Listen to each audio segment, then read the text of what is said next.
The Cocoons. By Thomas Ligotti. Early one morning, hours before sunrise, I was awakened by Dr. Dublanc. He was standing at the foot of my bed, lightly tugging on its layered covers.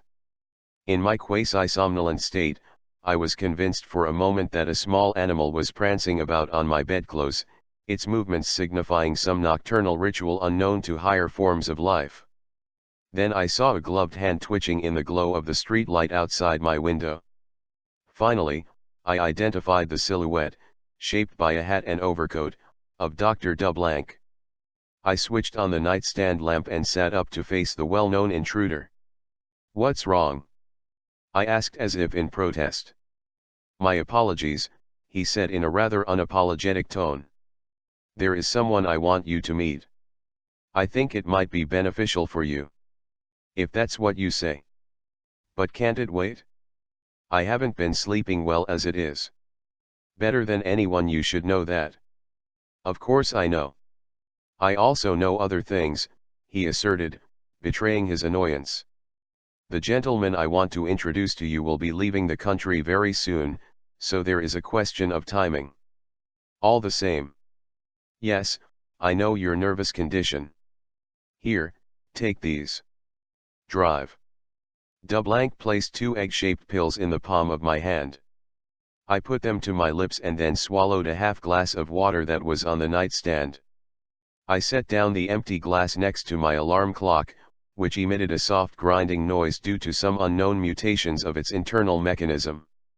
My eyes became fixed by the slow, even movement of the second hand, but drive. Dublanc, in a quietly urgent voice, brought me out of my trance. "We should really be going. I have a taxi waiting outside." So I hurried, thinking that I would end up being charged for this excursion, cab fare, and all. Drive. Dublanc had left the taxi standing in the alley behind my apartment building. Its headlights beamed rather weakly in the blackness, scarcely guiding us as we approached the vehicle. Side by side, the doctor and I proceeded over the uneven pavement and through blotched vapors emerging from the fumaroles of several sewer covers. I could see the moon shining between the close rooftops, and I thought that it subtly shifted phases before my eyes, bloating a bit into fullness. The doctor caught me staring. "It's not going haywire up there, if that's what is bothering you." But it seemed to be changing. With a growl of exasperation, the doctor pulled me after him into the cab. The driver appeared to have been stilled into a state of dormancy. "Yet drive." Dublanc was able to evoke a response when he called out an address to the hack, who turned his thin rodent face toward the back seat and glared briefly.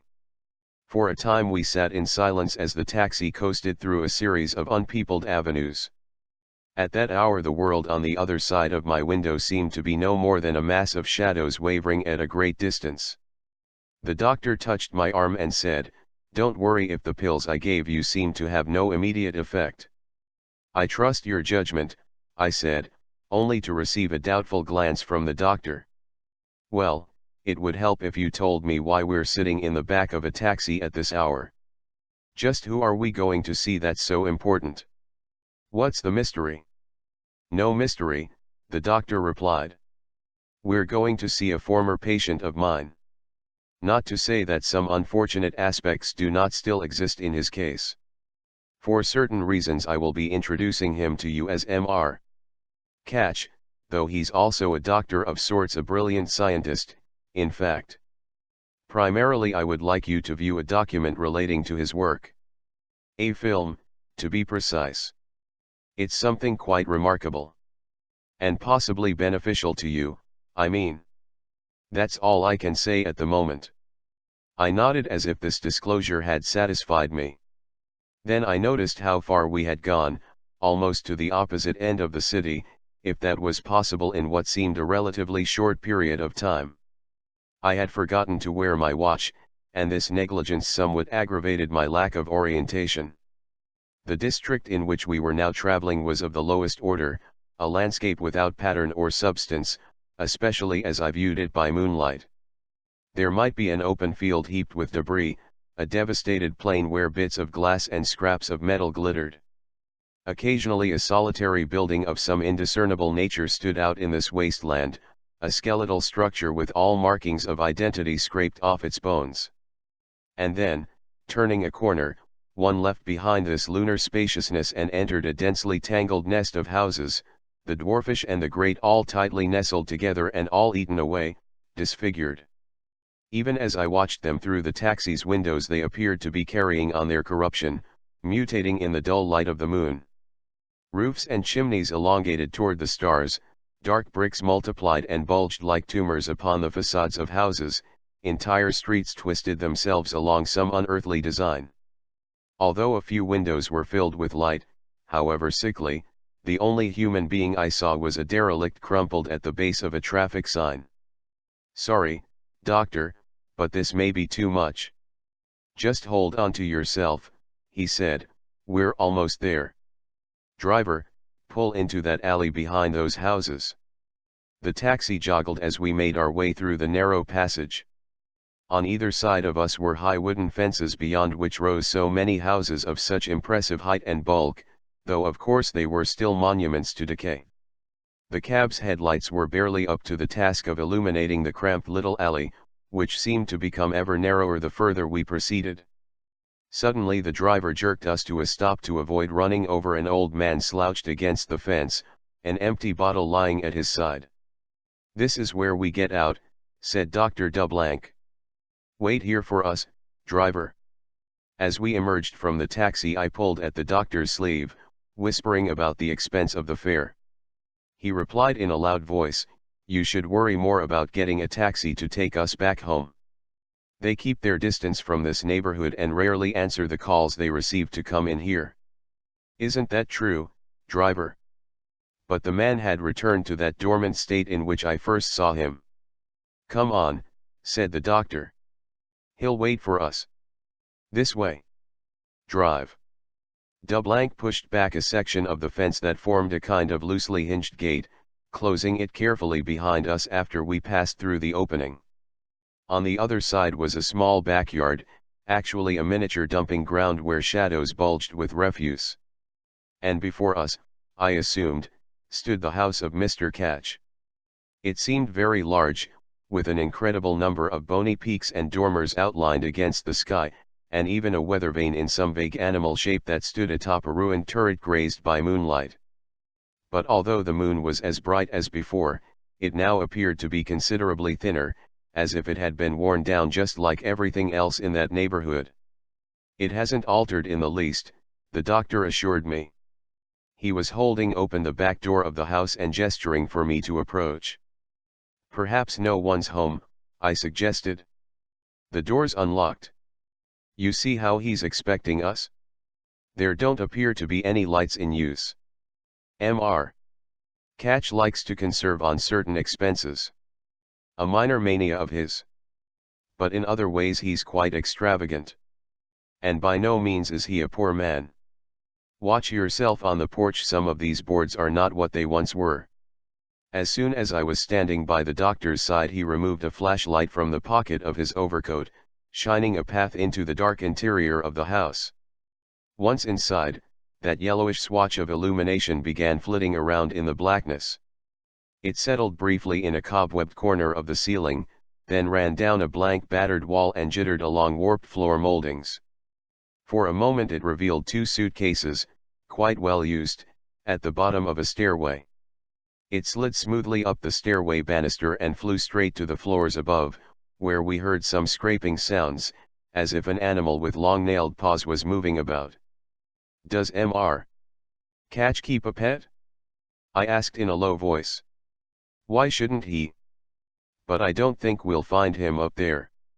We went deeper into the house, passing through many rooms which fortunately were unobstructed by furniture. Sometimes we crushed bits of broken glass underfoot. Once I inadvertently kicked an empty bottle and sent it clanging across a bare floor. Reaching the far side of the house, we entered a long hallway flanked by several doors. All of them were closed, and behind some of them we heard sounds similar to those being made on the second floor. We also heard footsteps slowly ascending a stairway. Then the last door at the end of the hallway opened, and a watery light pushed back some of the shadows ahead of us. A round-bodied little man was standing in the light, lazily beckoning to us. "You're late. You're very late," he chided while leading us down into the cellar. His voice was high-pitched yet also quite raspy. "I was just about to leave."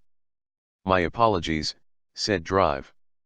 Dublank, who sounded entirely sincere on this occasion. "Mr. Catch, allow me to introduce." "Never mind that Mr. Catch nonsense.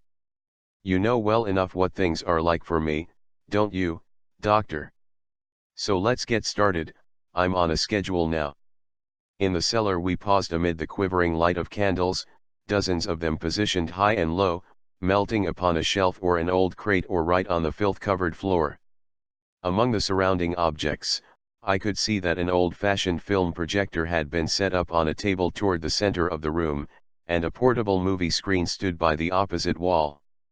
The projector was plugged into what appeared to be a small electrical generator humming on the floor.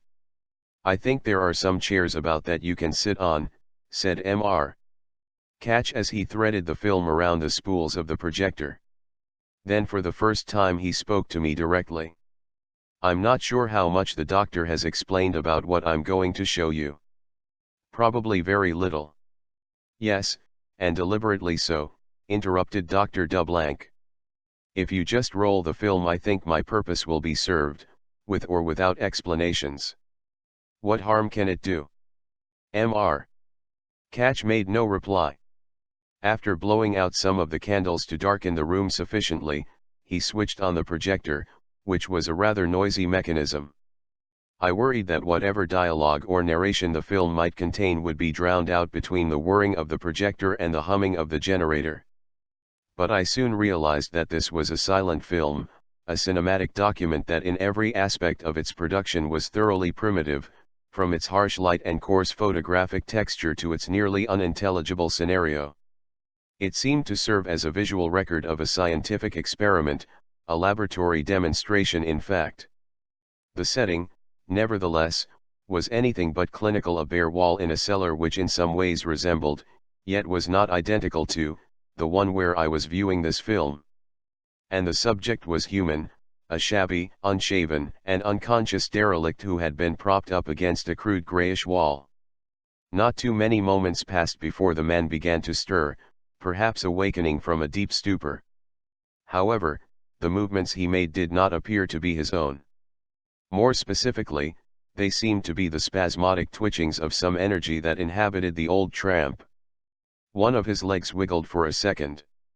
Then his chest heaved and collapsed.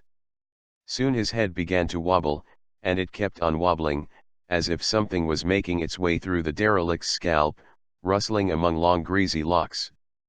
Part of it finally poked upwards, a thin stick-like thing. More of them emerged, dark wiry appendages that were bristling and bending and reaching for the outer world. At the end of each was a pair of slender snapping pincers.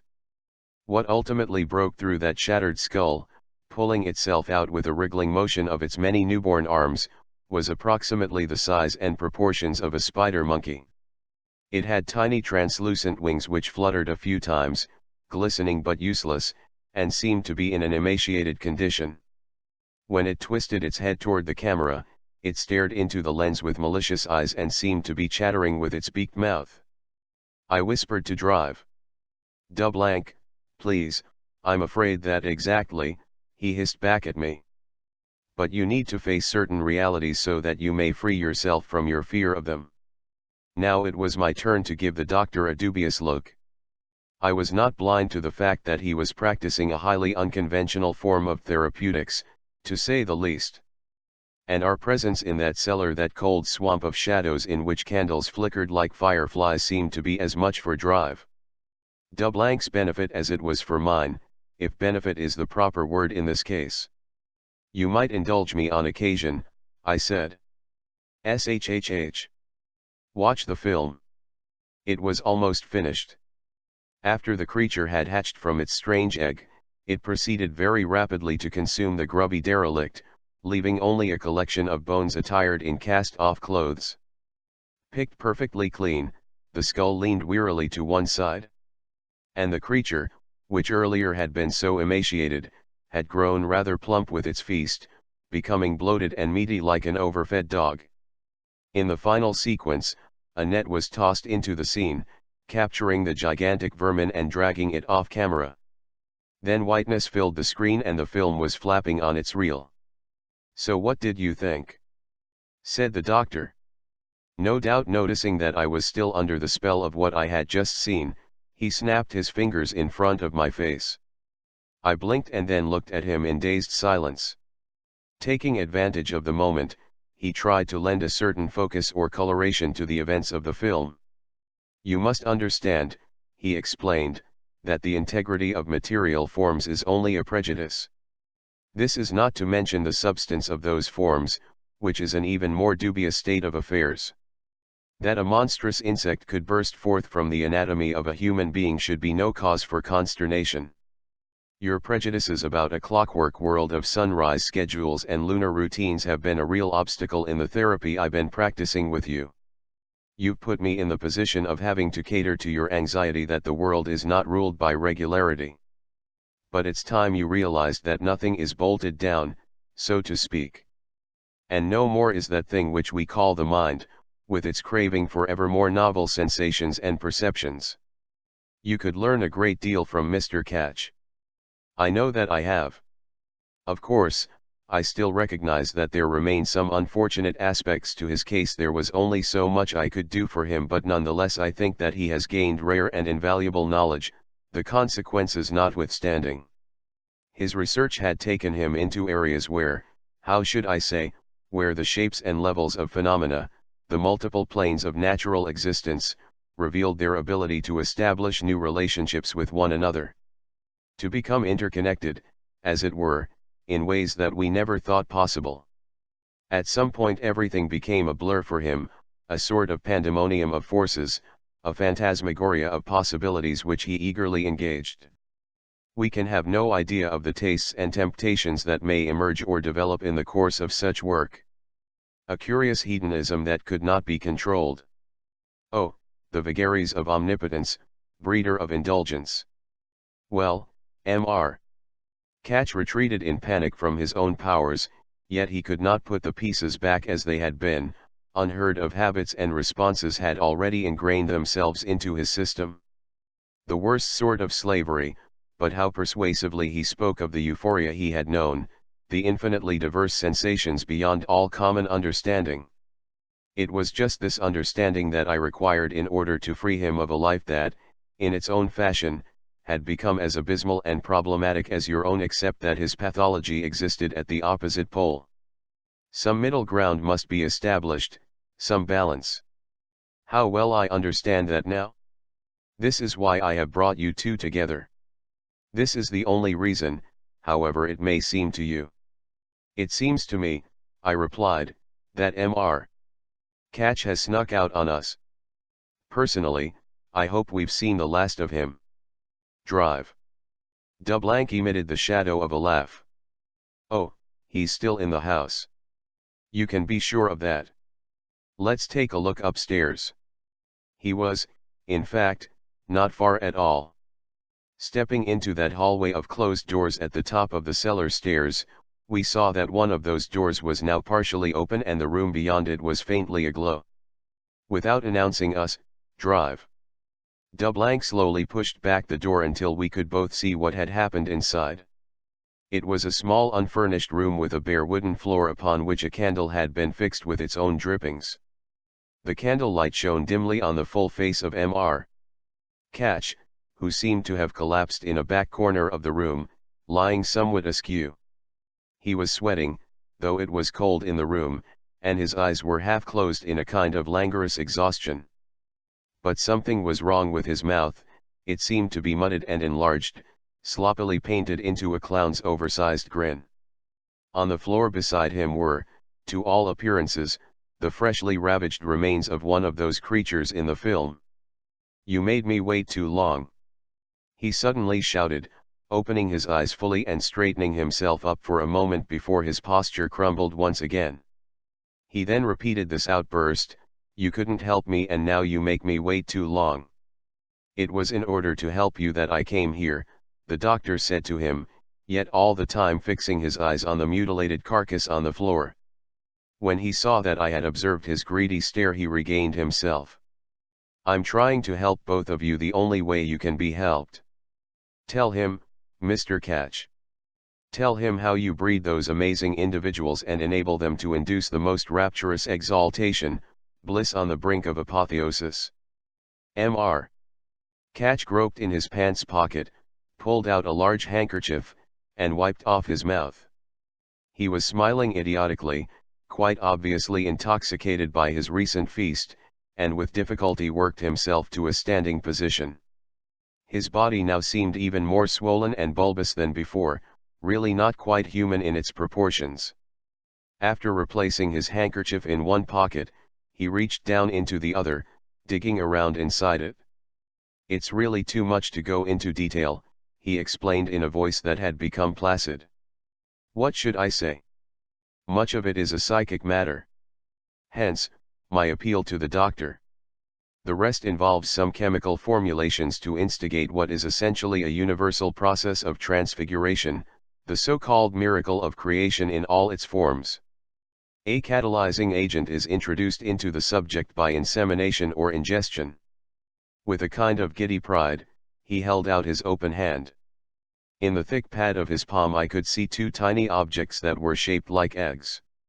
The larvae of the gods, he said with a hint of awe in his voice. I turned abruptly to the doctor.